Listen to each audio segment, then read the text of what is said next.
2019 నుంచి 2024 వరకు తన పాలనలో జరిగిన పొరపాట్లపై మాజీ సీఎం జగన్ ఆత్మవిమర్శ చేసుకున్నారా?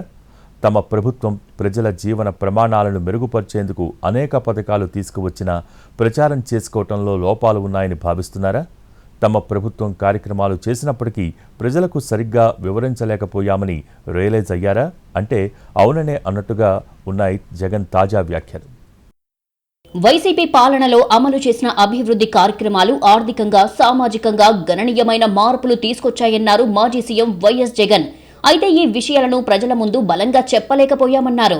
తమ లోపాలను గుర్తించి భవిష్యత్తులో మరింత ఎఫెక్టివ్ గా ప్రచారం చేసుకోవాల్సిన అవసరం ఉందన్నారు జగన్. ప్రజలకు మంచి చేయటంతో పాటు తాము చేసిన మంచేంటో కూడా వారికి అర్థమయ్యేలా చెప్పుకోగలగాలన్నారాయన. అభివృద్ధికి కట్టుబడి పనిచేసినప్పటికీ ప్రచార రీతుల్లో మెరుగుపడాల్సిన అవసరం ఉందని జగన్ ఒప్పుకున్నారు. తమ హయాంలో రాష్ట్రాన్ని మెడికల్ హబ్ గా తీర్చిదిద్దేందుకు ప్రయత్నించినట్టు చెప్పారు. 1923 నుంచి 2019 వరకు ఏపీలో కేవలం 11 మెడికల్ కాలేజీలు మాత్రమే ఉన్న విషయం గుర్తు చేశారు. చంద్రబాబు 3 సార్లు ముఖ్యమంత్రిగా పనిచేసినప్పటికీ ఒక్క మెడికల్ కాలేజీ కూడా రాలేదన్నారాయన. 1923 నుంచి 2019 వరకు అంటే వైఎస్ఆర్సీపీ ప్రభుత్వం వచ్చేదాకా మన రాష్ట్రంలో ఎన్ని గవర్నమెంట్ మెడికల్ కాలేజీలు ఉన్నాయో తెలుసా? 11. 2019కి చంద్రబాబు నాయుడు గారు 3 సార్లు ముఖ్యమంత్రి.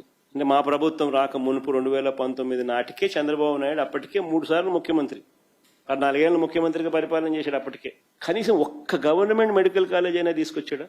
2019లో వైసీపీ ప్రభుత్వం వచ్చాక ప్రతి జిల్లాకు ఒక మెడికల్ కళాశాల ఏర్పాటుకు కృషి చేశామన్నారు. తాము మొదలుపెట్టిన 17 మెడికల్ కాలేజీల్లో 7 క్లాసులు కూడా మొదలు పెట్టామన్నారు. ఈ కాలేజీల భూములు, బిల్డింగ్స్ విలువ పెరిగాయని, భవిష్యత్తులో ఈ 17 మెడికల్ కళాశాలల విలువ 1,00,000 కోట్లకు చేరటంతో పాటు లక్షల మంది ప్రజల ప్రాణాలకు భరోసా ఉంటుందన్నారు. ఆరోగ్యశ్రీ కూడా సరిగ్గా నడపలేక 15 నెలలుగా నెట్వర్క్ ఆసుపత్రులకు 4,500 కోట్లు ప్రభుత్వం బాకీలు పెట్టడంతో వారు బోర్డులు తిప్పేశారన్నారు. ఎవరిని మోసం చేయాలని ఇలా చేస్తున్నారో కూడా అర్థం కావటం లేదని, ఆరోగ్య రంగంలో తాము చేసిన కీలక సంస్కరణలను ప్రజల నుంచి చెరిపివేసేందుకే ఎన్నో దారుణాలు చేశారన్నారు. విలేజ్ క్లినిక్, ఫ్యామిలీ డాక్టర్ కాన్సెప్ట్లను నిర్వీర్యం చేశారని, కొత్తగా ప్రభుత్వ కళాశాలల్ని ప్రైవేటు పరం చేస్తున్నారని ఆరోపించారు. ఇలా ఎక్కడ చూసినా కూడా రాష్ట్రంలో దోపిడీయే కనిపిస్తాం. చివరికి ఇంకా దోపిడీకి పరాకాష్ట ఏమిటి అని అంటే ఈ 17 మెడికల్ కాలేజీలను కూడా స్కాములు చేస్తూ అమ్మేయడం. ఇది క్లైమాక్స్.